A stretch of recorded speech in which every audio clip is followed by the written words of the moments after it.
preparation presentation. We have some invited guests to talk about starts for gardens, etc. And then we're going to close out with Jan Spencer talking about resilience. But I have an added item to the agenda that will hopefully be quick. At 4:30 today, I got a message from Carolyn Burke, who is the Parks Department planner for the city of Eugene.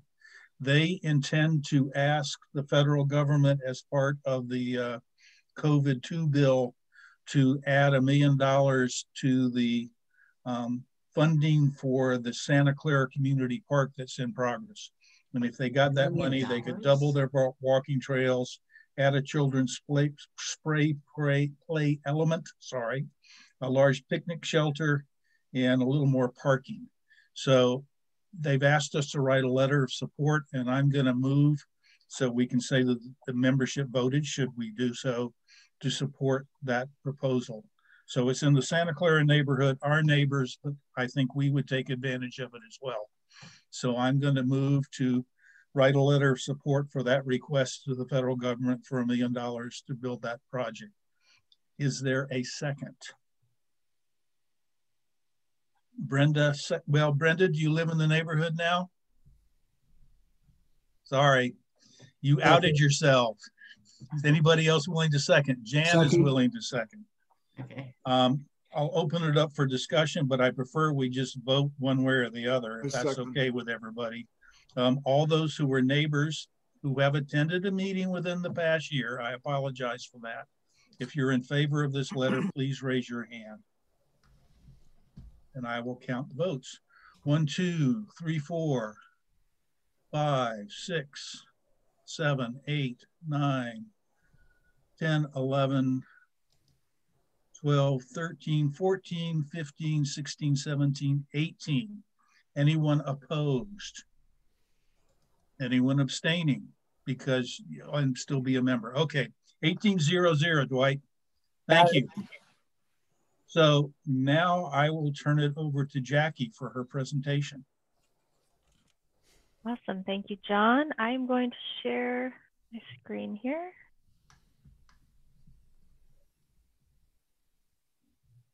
Get my window adjusted. And I'm sorry, I didn't introduce you, Jackie, so perhaps you can do that for me. I sure can. Can anybody confirm that you can see a big black slide that says ARCO? Okay, perfect. All right. That out of the way, cool. All right, so hello everybody. Thanks for joining us tonight. My name is Jackie Worster. You'll also be hearing from Charles E. Cartwright tonight. And we are both here as representatives from the ARCO Emergency Preparedness Team to share some updates around our team activities and what we've been up to. Along the way, if you have any questions or comments, or we might be asking you some questions in the presentation, feel free to post something in the chat and we'll circle back to that at the end. We've left time for question and answer at the end. All right, so the overarching goal of the Emergency Preparedness Team is to individually and collectively enhance our community's ability to be prepared for, withstand, and recover from emergencies that might occur. We're a relatively new team. We've been in operation for a couple of months, and this has been a huge undertaking. But after the pandemic and the wildfires of last year, we know that it is absolutely essential that we get prepared and help one another as a community. This kind of community preparedness is happening in many other local communities as well, especially those that have experienced disasters or come dangerously close.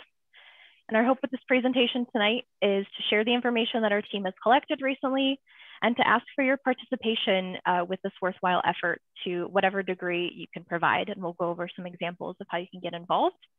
If you have any questions, feel free to post them in the chat.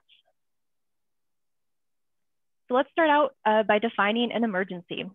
It could be a wildfire, earthquake, flood, power outage, injury, pandemic, or any other event that poses an immediate risk to your health, life, property, or the environment. I'm sure many of you have experienced one or more of these things in your past. And planning ahead for those emergencies increases our confidence to be able to protect ourselves, our families, and our neighbors when emergencies occur. And it also increases our ability to recover afterwards. During an emergency or a natural disaster, first responders may not be able to assist us right away.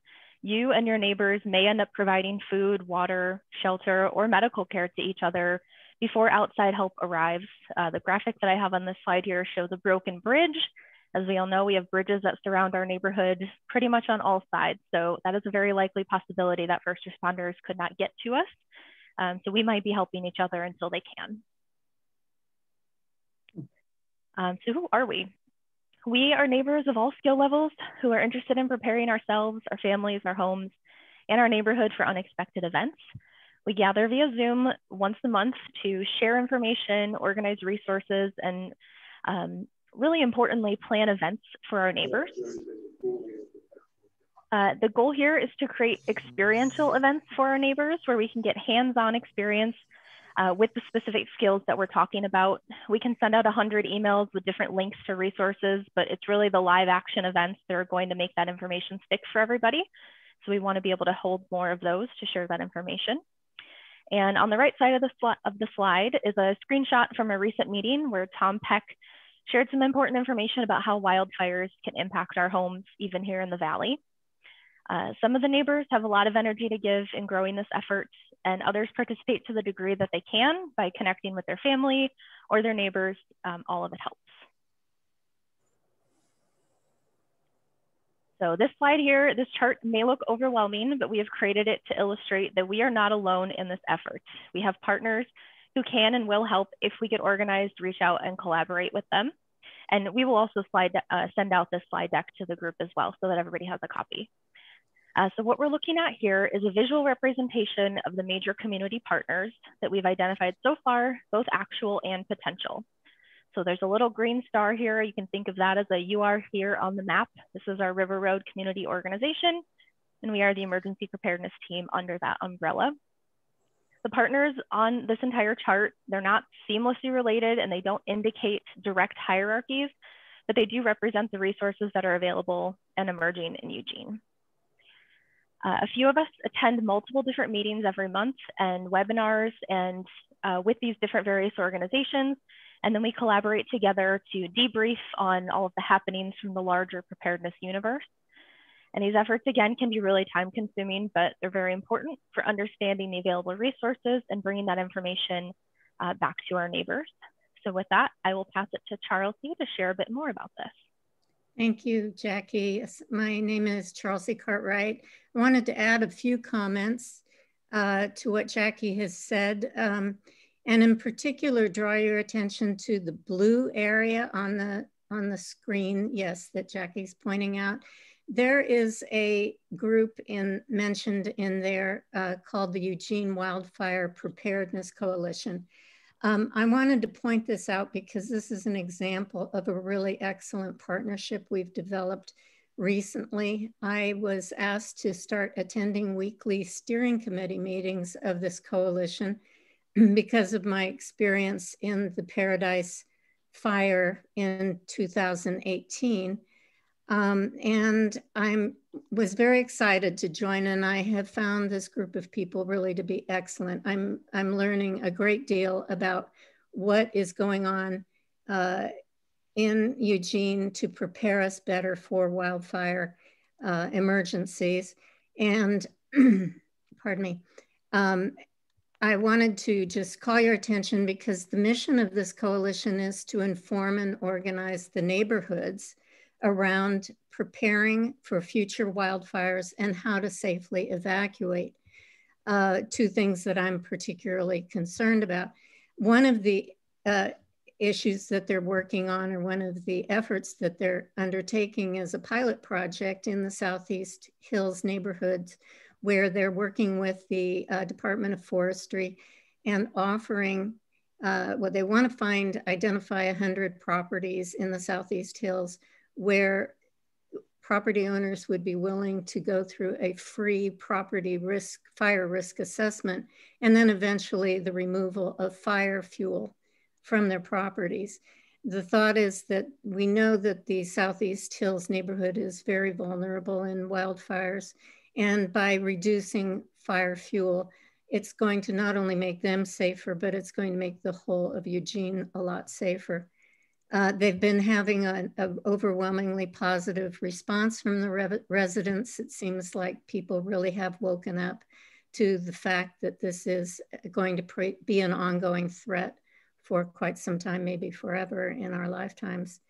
What we learn in that pilot study will be transferable to our neighborhood and other neighborhoods throughout Eugene, which is a wonderful thing.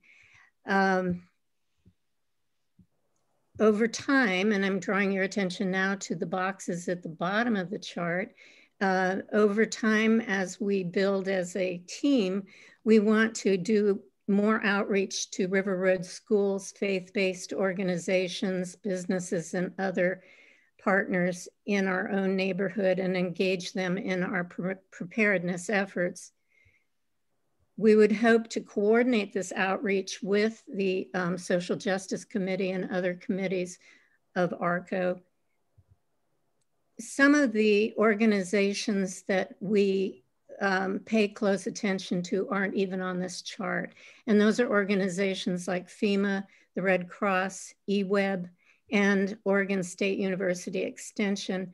They all have extensive resources on their websites and offer outstanding webinars to get better informed. We're collecting links to these resources, which we send out to our team members. And it's our hope that we can eventually post these same links on our ARCO website so that all neighbors can access them at any time. So we're putting out a plea.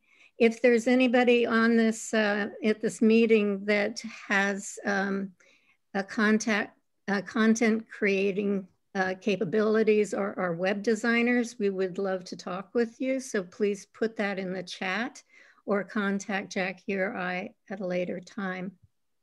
Thank you. Thank you, Charlie.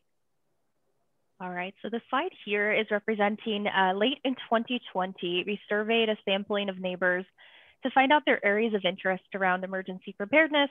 And these are some of the top results in that blue circle there. This list is partial and it's always evolving as more neighbors get involved. And we do want to acknowledge that that survey was completed online, so it may not be representative of neighbors who don't have access to online tools. We would like to expand that outreach in the future.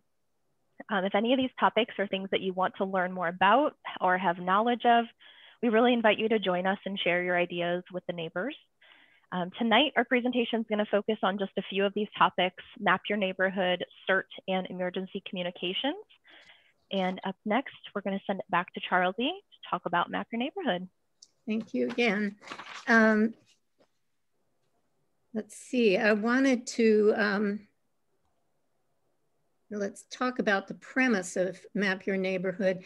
The premise, as I understand it, is that in a disaster, your most immediate source of help are your immediate neighbors living around you. Most commonly, 15 to 20 households in close proximity to one another would get together to start a Map Your Neighborhood effort. And at a minimum, the Map Your Neighborhood groups would do the steps that are illustrators are written on this slide. They would learn the 9 steps to take immediately following a disaster to secure your home and protect your neighborhood. They would identify the skills and equipment each participating neighbor has that could be useful in a disaster. The group would create a neighborhood map identifying the location of natural gas and propane tanks that could be turned off quickly in case of disaster. They would create a contact list and identify those residents in their group with special needs, such as the elderly, persons with disabilities, children, pets, that may be home alone when a disaster would strike. And 5th, they would work together as a team to evaluate their neighborhood during the first hour, ideally, following a disaster and take necessary actions. Growing your neighborhood mapping function, Map Your Neighborhood, is a very bonding experience. It's an opportunity for neighbors to get to know one another, and sometimes that is for the first time.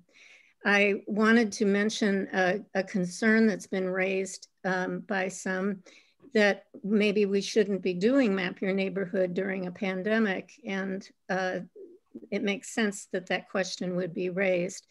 It is important that we stay very mindful and exercise safety at all costs. But it is possible actually to get started on a Map Your Neighborhood effort. Traditionally, those meetings of Map Your Neighborhood groups take place in people's homes, and that would be difficult to be safe with regards to COVID-19. But what I would like to share with you is what we've done on Norman Avenue, which is where I live. If we could go to the next slide. This is a map of the cluster of homes that is in a Map Your Neighborhood team that I've helped create. And the way this unfolded was very informally and very safely. I was in a conversation several months ago with a neighbor across the street, and we were talking about the possibility of starting this group. We were practicing safe distancing, and we were probably wearing masks at the time as well. And my neighbor offered to help me with that, creating a Map Your Neighborhood team. What happened afterward over a couple of weeks were more conversations on the street with neighbors passing by, and phone calls and emails. And it started to grow. People were very interested and concerned.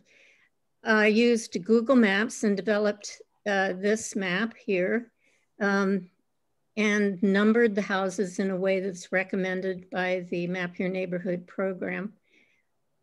We created a contact list, which is confidential. We only share it amongst ourselves. And we identified a place called an emergency meeting place, which is in yellow in the middle of the neighborhood, and actually a second alternate meeting place right across the street. Down the line, we will probably need to identify a house in which the vulnerable, in case of emergency, can be safely cared for. Out of the 21 houses that I have illustrated on this map, 11 are currently signed up to be part of the team, and I have no doubt that that will increase rather easily, especially as we get beyond COVID-19. It feels like a huge achievement considering that it's only been a few months since this started, and also considering the isolation of the pandemic. We will undoubtedly have our first in-person meeting soon, and we'll be able in that meeting to start using the curriculum of the Map Your Neighborhood program and rehearse what we learned so that we're sure to remember the important drills that we need to know in disaster situations. If it isn't yet safe to meet indoors, we will find an open space to congregate. With the fire season only a few months away, we do not want to be caught unprepared. Stopping this progress of our neighborhood team is not an option. I'd really encourage the people at this meeting to consider starting a Map Your Neighborhood group in your area. And if you already have one, please do let us know so we can share ideas and help one another with the formation of more groups. Our ARCO emergency preparedness team is prepared to give you all the help and training we can afford to give you, and a lot exists to get started. So please let us know and start forming your team. Thank you very much. Thank you, Charlesie. All right. So up next is talking about CERT. You may have seen this acronym placed all over the place. So people talk about it. I want CERT training. What is CERT training? CERT stands for Community Emergency Response Team. And the training for this team consists of in-person classroom instruction, group activities to work through disasters on paper, and then hands-on learning to practice the skills that you've learned. At the end of all of those classes, there's a live disaster simulation where you get to put your skills into use. And you do things like assessing building damage to determine if it's safe to access, searching and rescuing for victims that may be inside, rescuing trapped victims from fallen debris. You'll see an example in this top photo here, learning how to lift something heavy off of somebody. Fire suppression using both a fire hose and a fire extinguisher, which you'll see down here in the bottom. And if you've never discharged a fire extinguisher before, this was really great practice. What I thought would happen is not what actually happened. So that was a cool exercise. And then finally, you also practice medical triage, basic first aid, and bleeding control. Personal safety is one of the most important rules of CERT training. You cannot help another person if you are injured yourself. And we don't want to add to the list of victims for first responders to attend to. So it's always very important to assess the situation and make sure that it's safe for yourself first. With the CERT training, there's no specific obligation to be a lifelong member and rescue every person in your neighborhood, but the skills and the knowledge that you learn in this program are really invaluable to personal and immediate family safety. The lessons that you learn, like assessing the situation, making a plan, executing the plan, reevaluating that plan, they all mention planning in some way. They apply to a lot of aspects of life outside of emergencies. And this program really taught me skills to remain more calm when I'm up against something unexpected. Due to the nature of this in-person training, the local CERT training classes have been paused due to COVID, but there are online courses that are becoming available, and the local CERT organization is actively researching the best way to gain access to that and facilitate that for the Eugene community. So if we have any CERTs here tonight with us, post in the chat, let us know, or if this training is something that you're interested in, let us know and we can connect you with that mailing list or share information as we get it as well. All right, we also want to mention some neighborhood emergency planning. So while researching over the last couple of months, we found that the resources that are available to us through state, city, and county organizations, those organizations have created some emergency plans and are continuing to evolve them, but they don't really include granular details for the neighborhood or specific evacuation plans for us.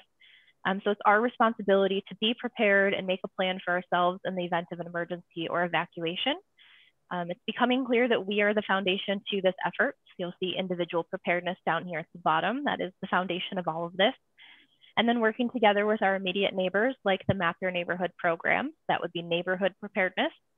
And then eventually partnering with our larger community to create a plan to survive and recover. So that would be the larger River Road vision.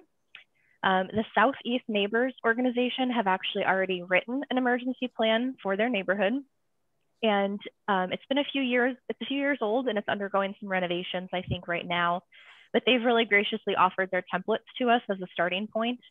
And our goal in creating this emergency plan is to identify hazards, risks, and threats to the River Road community, and then find mitigation solutions and organize a network of people for help when a disaster does strike.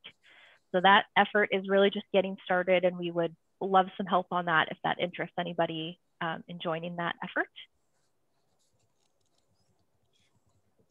And we have an exciting event to announce. Coming up is the Emergency Radio Communications Field Day, which is Saturday, June 12th from 10 a.m. to noon at the Irving Grange in Santa Clara. This event will include ham, FRS, and GMRS radio usage, and it's targeted for people from the River Road, Bethel, and Santa Clara areas. Unlike GMRS and ham radios, FRS radios have a short range, about a mile or less, and they don't require a license. So these are small handheld walkie-talkie looking radios that you could buy at Bi-Mart or Home Depot or any other hardware store. And the idea for this event is that in the event of a disaster, neighbors would organize, assess the damage near them, and then use these FRS radios to communicate with each other. And then eventually with local ham radio operators who would get in touch with the city's emergency operations center or 911. And then the Emergency Operations Center would use that information to prioritize where to send emergency resources. So this is an in-person event. There are rules for people who don't have radios. Having a radio is not a requirement. And if you want to attend, be sure to bring a face mask, and you can sign up at the link here. I will drop this in the chat too while I have it up.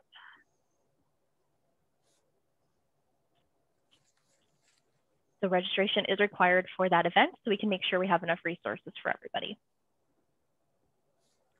All right, and as a closing remark, we do invite everybody of all skill levels to join us on our monthly Zoom meetings. There are many levels of preparedness and lots of work to do. Thanks everybody for listening in tonight. This has been a snapshot of what our team has been up to over the last few months. I think some of our other presenters tonight will be talking about parallel efforts like growing your own food, water storage, those types of things. Those all align with making our community more prepared and resilient and give us the ability to recover if something does happen to us. And with that, we'd like to open up the floor for questions or comments.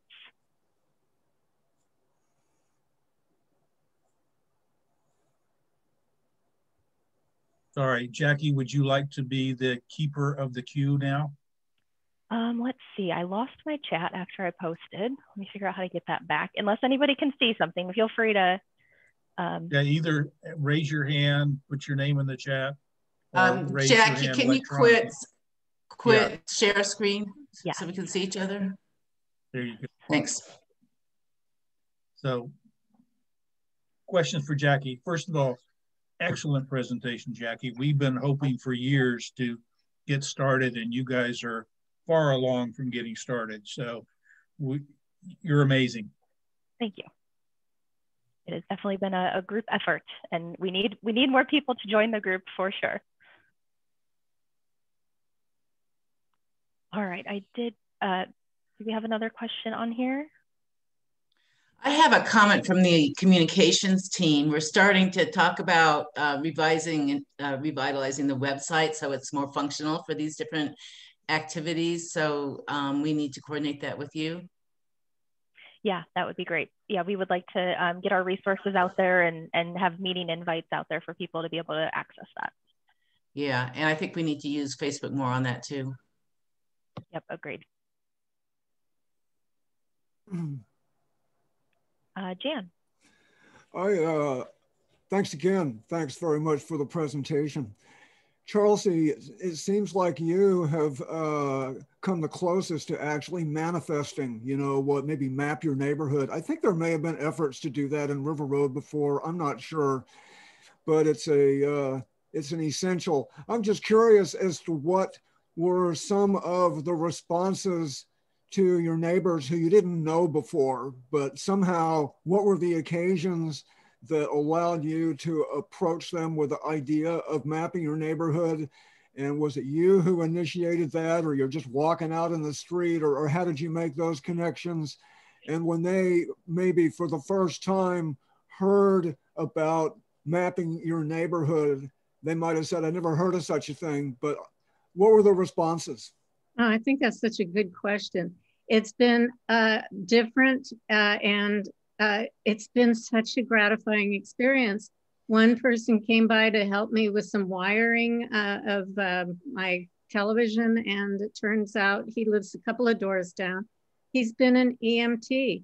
And so we talked about the importance of this, and he said, absolutely, put me in that. I've seen people gardening in their front yard, putting in vegetable gardens, and that was the subject of getting started and talking about it. And this is people here are very private. They don't tend to engage that much, but invariably on this subject, it seems like a lot of people have been touched by disaster, and in one form or another, and it's a worry for them. And I think that there's a sense of relief when somebody says, you don't have to be alone in this. And each case has been different. But gosh, I don't think I would have had an opportunity really to connect with so many people without this as something to offer. And I feel like I'm already getting back so much. So I'm looking forward to us really getting going on the curriculum. That's about it.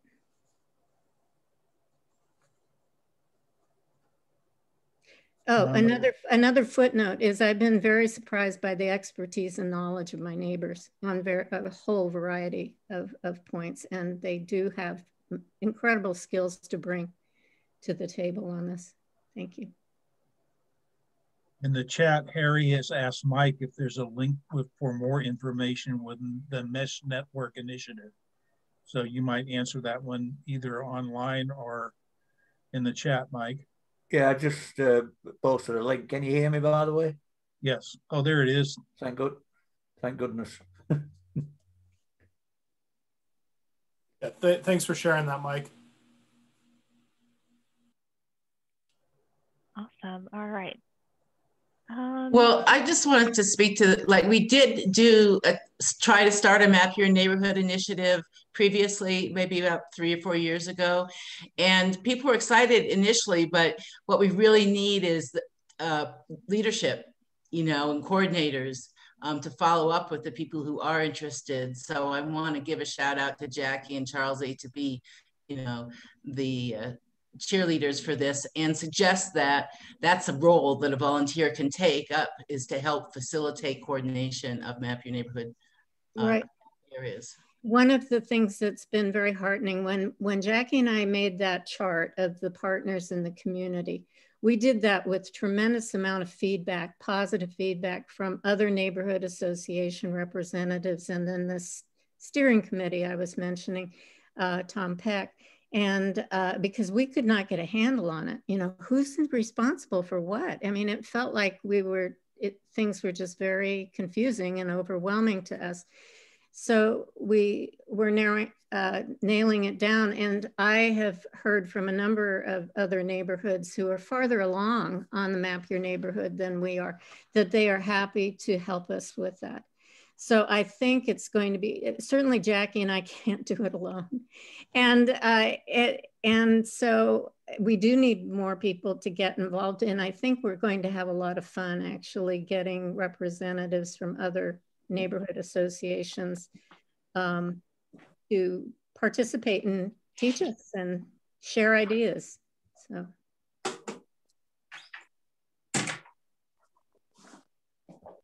Yeah, I would add, this is the silver lining of having disasters all around us, such as the fires this summer. I think it's brought it home to everybody that, yeah, this is something that is not someday maybe, but you better get prepared now. Right. I also, when Claire and I were at the Mims Garden at the same time, and the minister, the pastor, I guess, of the Lutheran Church signed up to be on our mailing list. And Claire was sharing with me, I've written to him and I haven't heard back, that he apparently has started a Map Your Neighborhood effort in that neighborhood. But I don't have more information on it. So I'm hoping that we'll be pleasantly surprised and find that there are streets in River Road where this is already happening, but maybe we're just not aware of it.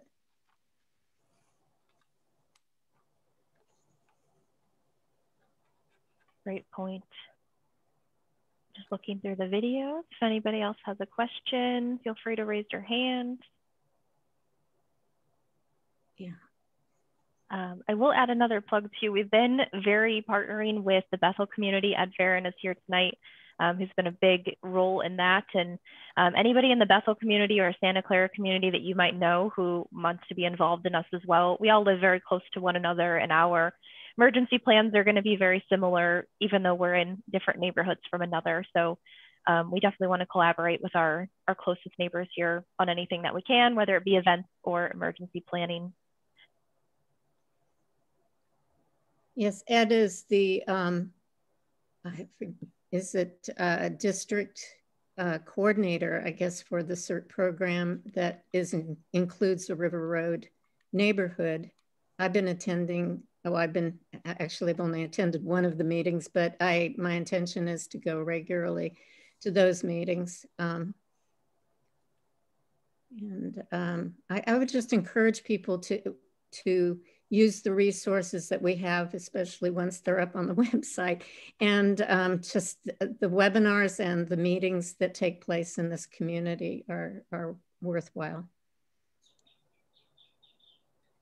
Absolutely. And we do record all of our meetings as well and send those out. So even if you're not able to make our meetings on the first Tuesday of every month, I know it's a tough time for everybody to accommodate.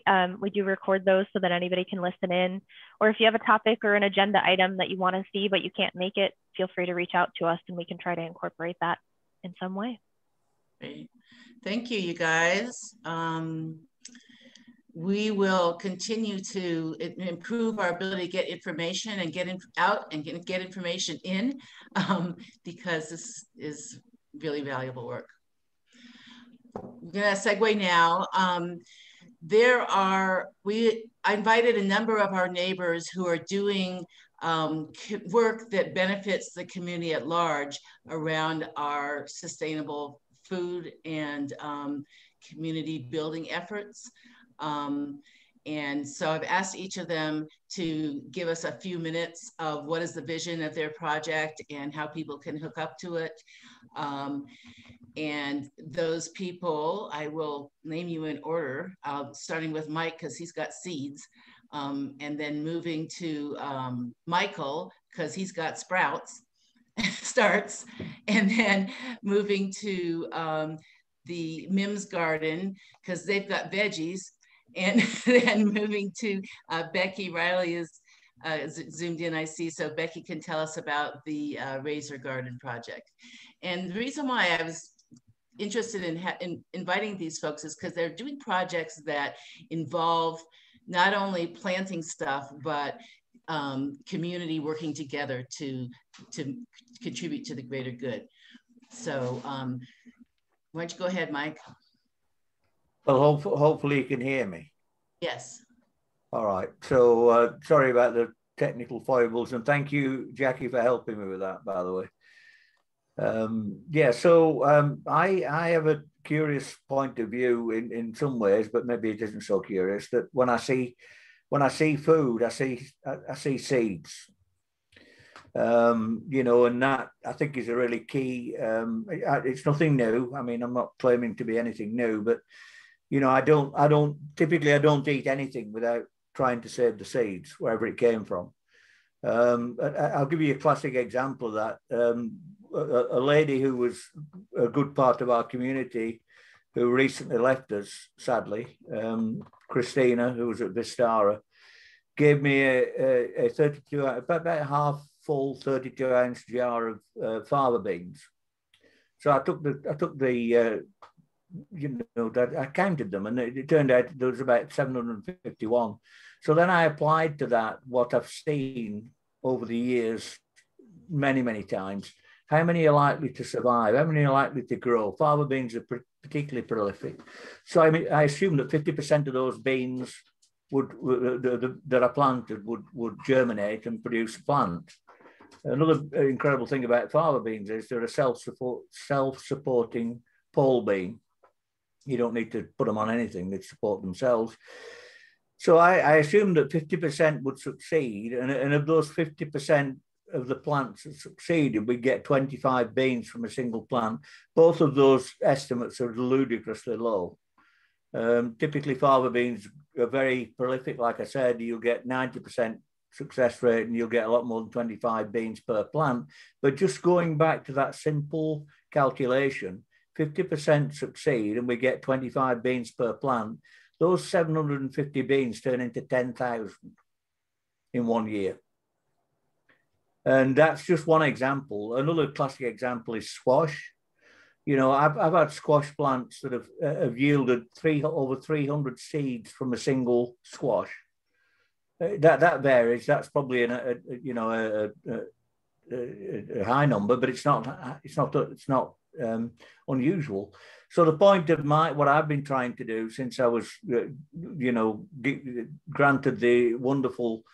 You can probably tell from my accent I'm not from Eugene, but when I was granted the wonderful opportunity of living here, and I'd already been saving seeds for 4 or 5 years, and doing that responsibly, I hope, looking at cross-pollination possibilities and so on and so forth. Pretty much everything we eat, one way or another, has seeds in it. And so, like I say, what I've taken on is saving the seeds. And, you know, you mentioned the Mims Garden a couple of times. You know, it's an amazing, I mean, that really to me is like, I mentioned Christina a few minutes ago, who's a wonderful part of our neighborhood. She managed the, on Irving, she managed an amazing faith-based garden initiative up there. I mean, way beyond what we're doing yet in the Mims Garden. But, you know, we have lots of faith-based opportunities around us. I mean, most of them have large gardens. Thanks to Helen Gaskins and John Gaskins, we launched the Mims Garden Project, which is the NAACP. And just a quick bit of history about that. The reason it's called the Mims Garden, you may all know this, but I'll mention it anyway. The first African-American home that was owned in Eugene was the Annie Mims House. Oh, it's called the Mims House on I think it's on Hill Street. And that's where, go on, sorry. Am I right there, Claire? It's on High Street. High Street. Just north of downtown. Thank you. They both begin with an H. That's my excuse. And I'm ancient now, so I can make those excuses. But yeah, the point is that I really feel that what's going on at the NC, it's called Annie Mims Community Garden North, because there are others in the pipeline, using, you know, the wonderful spiritual thrust of faith-based communities with growing food. I think it's an amazing thing. And like I said, Christina Phillips Clark is her full name, was the first one that I became aware of, thanks to Jan Spencer on that. I'll finish shortly. You know, the thing is, I'll go back to what I said in the first place. When I see food, I see seeds. And the exponential, I illustrated one with fava beans, the exponential possibilities for us in localizing. Absolutely, when we talk about disaster preparedness, we absolutely have to localize our food supplies. You know, when we're buying things that come from hundreds, if not thousands of miles away, when we're relying on basically a single freeway, the 5, when we're relying on a railroad line that could get, one of them that could get disrupted, when we're relying on an airport that would get disrupted, we really need to be growing. And one of the last things I would say, the wonder of this part of the world, the South Willamette Valley, it's one of the most fertile regions on earth, certainly probably the most fertile in the United States. So we have this immense opportunity to grow food. And Jan, the reason I'm here in Eugene is Jan Spencer, and Jan's been, you know, pushing those things for years. And it's someone I have a great deal of respect for. And one last thing, we have 2 seed exchanges in Eugene. One is at the Mims Garden. It's on the far side of the building when you come down off Maxwell. And there's lots of seeds there. We also have another seed exchange at the Reality Kitchen on River Road. Wonderful, wonderful people.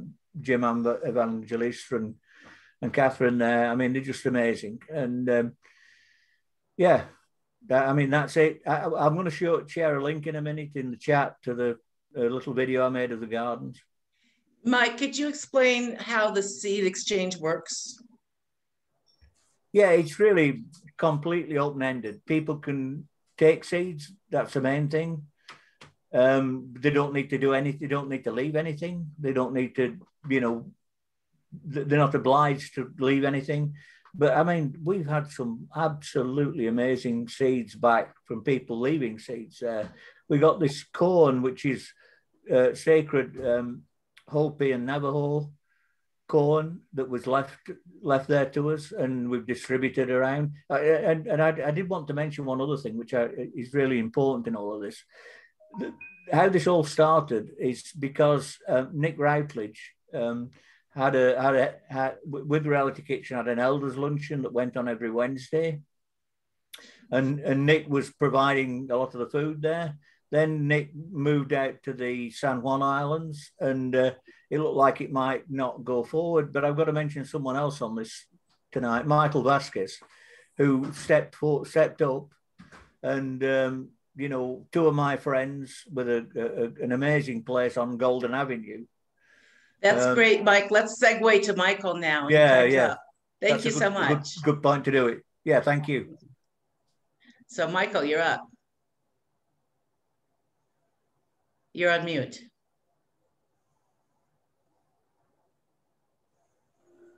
There we go.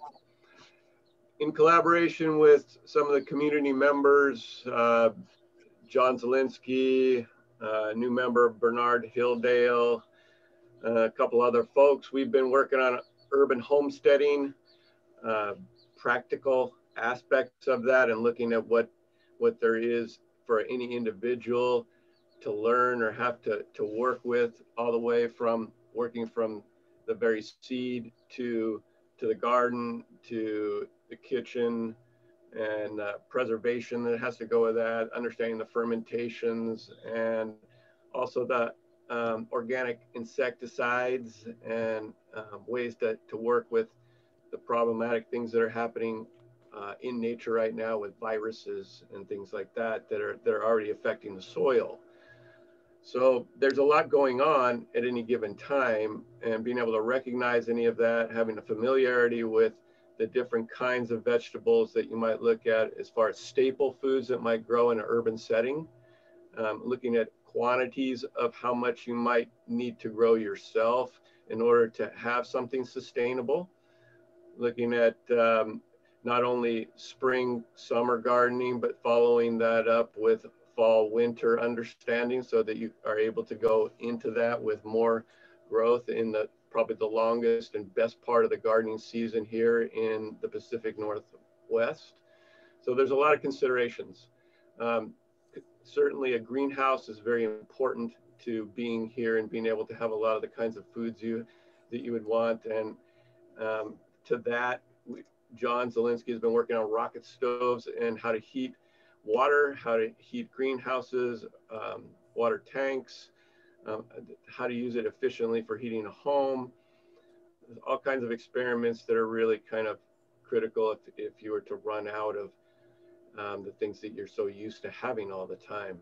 And getting used to eating whole food. That's another thing that a lot of folks have noticed are gung-ho on the whole idea of having a garden, but I also noticed a lot of food that goes to waste, and so understanding the preservation and learning how to cook again. These are all very simple things, but we have gotten away from a lot of that in our lifestyle. So returning back to that is something, and how much you need to live on would change radically if you are having to be sustainable. So all these things all fit into a bigger picture that seems overwhelming at first, but also very important if you were thinking about taking care of yourself. And in that vein, we have to look at it from the perspective that one person cannot do it. One person cannot. So how well are our skills of actually working together? See, that seems to be the biggest thing to me. Is I've been trying to practice that for a long time. And that means getting in there and dealing with all the conflict that goes with relationships, and going through hardship a little bit, even in little ways, helps people bond. And it's an important element to being able to work together as a community. So that's kind of my nutshell on the whole thing. So Michael, how can people support what you're doing? Are you still selling starts? What's the story? We are still selling starts. I can put something in the comments there about the address and time, and also my email. So I'll do that. We are going to go into also a fall winter planting.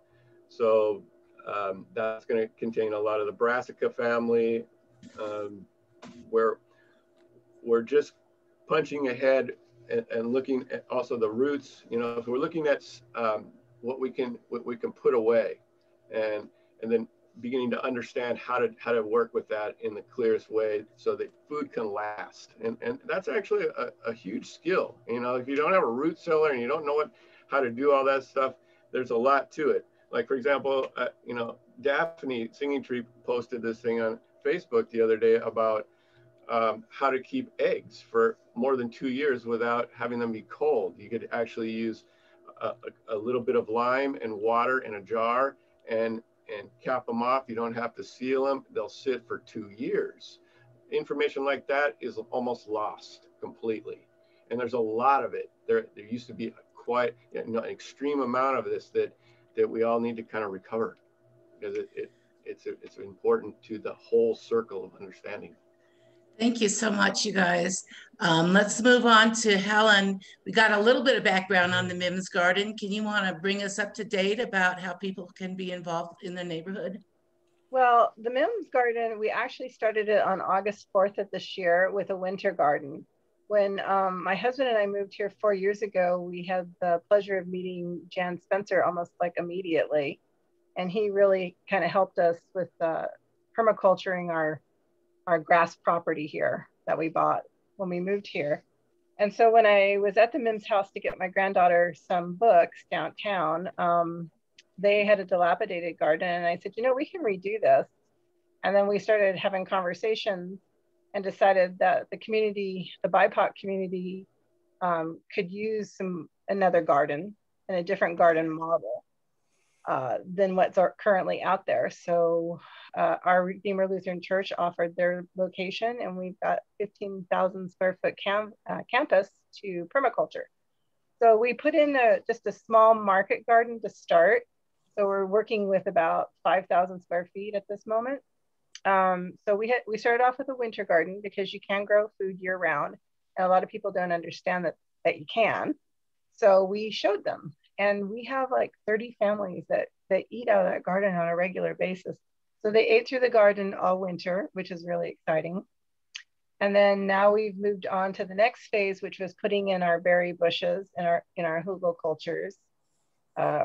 We have a sunflower room. We're starting the orchard. We've only planted a few trees, but hopefully over the years, we'll be able to fill the orchard part of the property up. Got a blueberry patch started, and that's planted with the Three Sisters. So our goal is community interaction with gardening. Not everyone can do their own gardening plot. First of all, not everyone has the $50 to pay for the fee to get their tiny little garden plot. And then they get it and they don't know what to do. So our model more is, this is the community's garden. Everyone's welcome. You can come out, see us, learn how to play in the dirt. We explain why we're growing what we're growing, how we're growing what we're growing. It's a good community meeting place. We have quite a few events in the garden for community interaction. And now our seed library is finally up and running. So we have seeds and plants available whenever they're there, but basically the seeds are always there. So if people in the community can come get seeds for free. Now it might not be everything you want, but there are free seeds. And we will endeavor to put your events in the newsletter if you continue to send them to me, and invite everybody here to go to them. I'm sorry to cut you off. We're running a little long. So I want to give Becky a moment to introduce her work in the Razor Park. And Jan is going to bring us home with a summary. Well, that's it. You can follow us. Come on Facebook if you live in Eugene. Otherwise, you'll see us in the NAACP emails and letters and so forth. Thank you so much, Helen. I'm glad you were here today. Thank you. Becky, do you want to say anything, or are you hiding out? Thank you, Ethan. Maybe she's not hearing me. Okay, so how many people have mentioned Jan Spencer? And so Jan is, should I say grandfather or father of the permaculture work in River Road neighborhood? And he has a lot of wisdom and knowledge and experiential practice, and has going to wrap it up for tonight for us. Thanks, Claire. Can we do a screen share here? And thanks for those comments. Thanks for everybody's comments from the start up until Helen just then. Do you have a screen share thing at the bottom of your screen there? I do. Okay, then go for it. Okay. Yes, and the little green borderline was there. Can you see that? Yeah. Okay. Doing good. Yeah, the green's kind of, okay, it's kind of lagging the picture. Okay, well, first, I want to say thanks to everybody who's made comments this evening, because every item that we've heard fits into a larger whole. Everything we've heard from Jackie and preparedness, Charles C. and Mike, Michael and Helen, it all fits in. And if Becky had been here, that would have fit in too. But the comments I want to make are kind of a little bit more on the expansive side. Let me just kind of read off. This is just a few slides I want to share. And this goes back to what everybody has said. What is the secret sauce for what we want to do is community participation, is people in the neighborhood helping in whatever way they can make River Road the kind of place it can be, and also the kind of place it's moving towards also. River Road is a dynamic place. The more cohesion and purposeful collaboration, the better. And preparedness, resilience, and other common interests can be the point of departure for more cohesion and purposeful collaborations. We have many allies and assets to work with, and some of those have already been mentioned. And of course, our own positive potential is certainly the greatest asset we have as individuals. But when those personal and private interests start coming out into the public and merging with others, that's when we really see action. And I think that that's manifesting more here in River Road. I want to just mention this little graphic that I made here, the virtuous triangle. We have assets, actions, and allies, and each one of these arrows represents a dynamic relationship between each corner of the triangle, and each one of these relationships, when they manifest, the allies, the assets, and the actions, the entire triangle strengthens and it grows. And that's what we're talking about this evening. Everything that we've talked about this evening fits in to this element right here, our community. So this number of pictures here just shows some of the existing assets, the existing actions that have already happened in River Road that some of us have been a part of.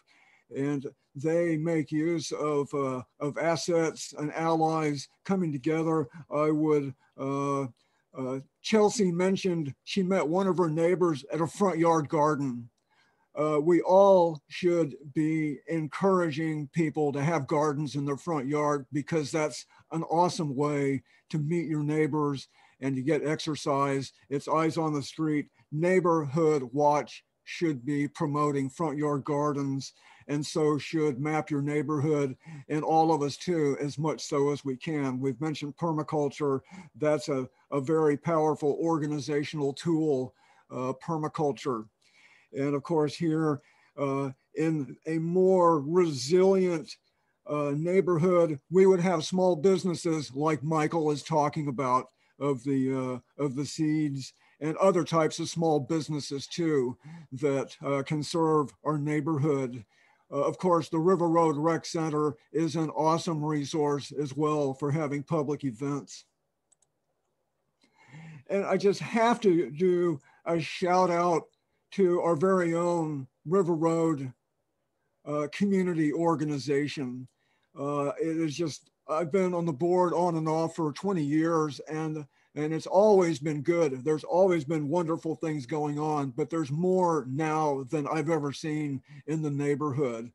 And given the trends in the world today, both local and global, there's never been more reason for people to be engaged in their neighborhood and help be a part of creating a more prepared, a more resilient, a more cohesive and healthy neighborhood.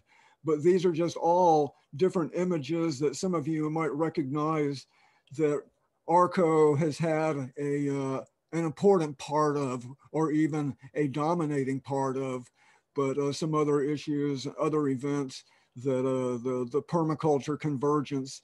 We had when we had money, when ARCO had money, we actually sent out a little newspaper to the neighborhood, went out to 10,000 addresses. And one of the articles was homesteading and permaculture makes a comeback in River Road. And of course, this is the human rights here. This is working in the Greenway, site tours, meetings.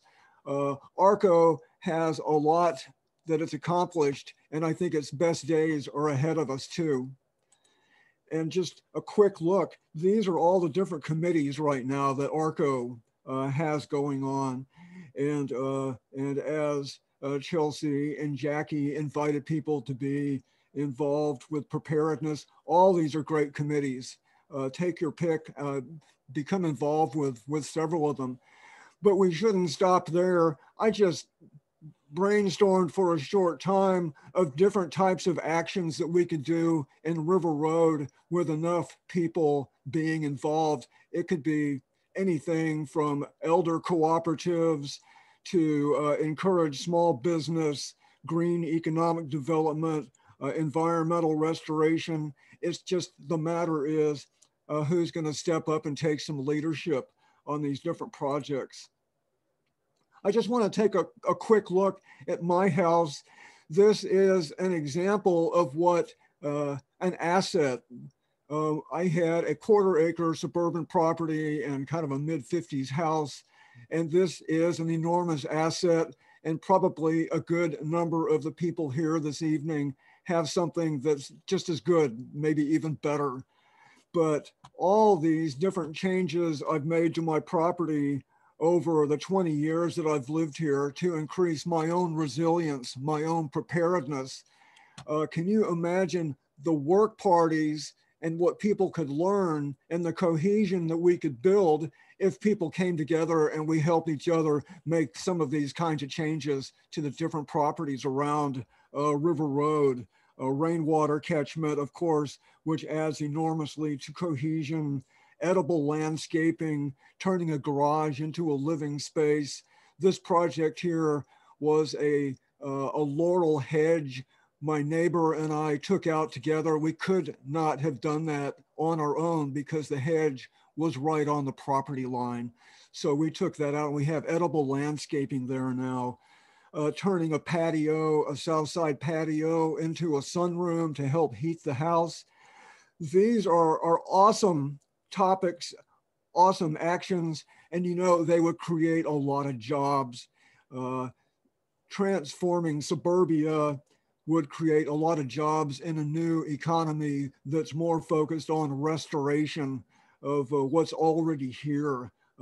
I could go on and on about that. Here's just a little bit more, particularly in the realm of preparedness and resilience. There's lots of different ways to store food. Some foods just keep in a cool place by themselves, like some types of nuts, winter squash, onions. Some foods will keep in the ground all winter long. They're still alive. Fermented food, pickles, awesome. Drying food. I use my freezer a good deal, canning. So that's a whole realm of knowledge that we should be sharing with each other. And this only shows parts of it too, but this is all part of preparedness and resilience. I just recently purchased this secondhand solar unit. I think this is a smart thing to do if you're a homeowner is having a small electrical unit. This isn't going to run my house, but it can run some lights. It can also run a stereo. That's important too. But this printout here shows how much energy is going into the battery and how much energy is going out. Learning to understand the energy needs of your appliances and what it takes to make your life comfortable is I'm really... sorry, Jan, to interrupt you. We don't have time for you to go into the weeds. It's 8:30 now, and we will have future presentations. Do you want to just wrap it up with a final statement? Okay, can people who want to stay after the meeting ends? Sure. Okay, so let's do that. Anybody who wants to stay after the meeting ends, I've got only a couple more slides, but I also want to repeat that in the chat, I have the information about a Zoom meeting that we'll have next week. And the Zoom information is also there, and that we'll have a site tour here at my house, and we can actually see what some of these items look like in person, make it a little bit of a workshop. That information is in the chat as well. So stay for afterwards, and I can finish this up in like 5 or 8 minutes, or we can talk longer as long as we finish the meeting, and we can continue to hang out some.